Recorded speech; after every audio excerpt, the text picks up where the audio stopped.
Pois ao inicio, bueno, neste caso nos tomamos con calma porque temos un objetivo a largo plazo que é a permanencia, non é a vista só do primeiro partido. Sabemos que temos que traballar de cero outra vez porque para conseguir recursos como o ano anterior e que, bueno, acoplar as novas comparacións e máis a xente que subiu do filial ao primeiro equipo para que intentar facer unha plantilla competitiva neste caso día a día e que ao largo do ano consigamos chegar pronto, o máis pronto posible ao objetivo que é a permanencia.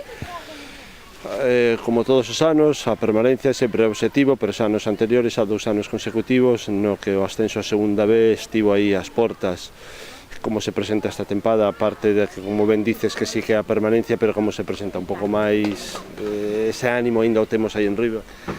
A ver, a todos nos gusta objetivos moito máis ambiciosos como pode ser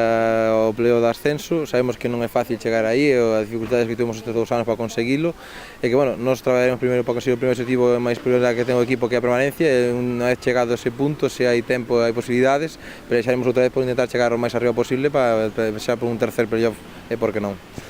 Como está esta na plantilla, en diferencias ao ano anterior? Bueno, pois a plantilla mantén máis ou menos unha mesma filosofía de xogador, o mesmo tipo de xogador, máis ou menos o planteamento é similar aos anteriores. Creemos que a liña que estábamos levando hasta ahora era boa e, bueno, pois buscamos un pouco sustituir as salidas que hubo neste caso, pois xogadores que saíron a outros equipos de categoría superior ou por temas de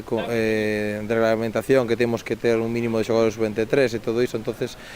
condicionamos un equipo prioramente tamén xoven, un pouco máis xoven incluso maior que o ano pasado, que, bueno, que ten a día de hoxe non se pode ver o potencial que pode chegar a ter porque falta o traballo e a resposta de todos eles de cara no longo da temporada.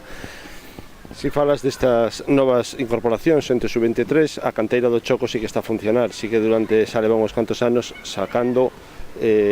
ou polo menos tendo cantidad de xogadores, pero a veces non estando aí no primeiro equipo. Este pode ser unha oportunidade este ano. Sí, nós, inda que pareza que cada ano hai menos xogadores no primeiro equipo de Redondela, traballamos dende a base para que eso non sexa así e, bueno, pois, tanto en categorías inferiores hemos colocado os equipos en boa situación nas mellores ligas e trataremos de defendelas e incluso melloralas, se podemos. Neste caso, neste ano, pois, hemos apostado por 3 rapaces da casa no primeiro equipo, que son os que completan a plantilla do primeiro equipo, que farán toda a temporada co primeiro equipo e cando non disputen partido co primeiro equipo xogarán co filial neste caso. Esa por último, os 2 anos atrás, estando aí casi en segunda B, loitando para o ascenso, crees que pode mermar ou que pode estar aí en boca destes aficionados que van a ver o Choco, que esperan un Choco dos anos anteriores, que se lle pode dicir a esta xente? Non, a xente ten que entender que o clube ten un presuposto baixo para a categoría e máis aínda para xogar un playoff de ascenso, que o que se conseguiu benvido sea e que se poda repetir tan pronto poida e que, bueno, que non é fácil chegar a esas cousas, que necesitamos o apoio de moita xente, de que todo o mundo se volque con nós e que entenda que partimos de unha situación moito máis complicada que outra xente para conseguir ese tipo de logros. Entón, que se todos nos unimos e todos colaboramos un poquinho, estaremos un poquinho máis cerca de poder conseguir esos objetivos no futuro. Pois Iván, moitas gracias, sorte e adiante por todo. Gracias a vos, seguimos contando con vos aquí para difundir un pouco o traballo que estamos facendo aquí e esperemos que a xente o entenda e que o valore vindo e disfrutando con nós cada semana. Moi ben, pois moitas gracias.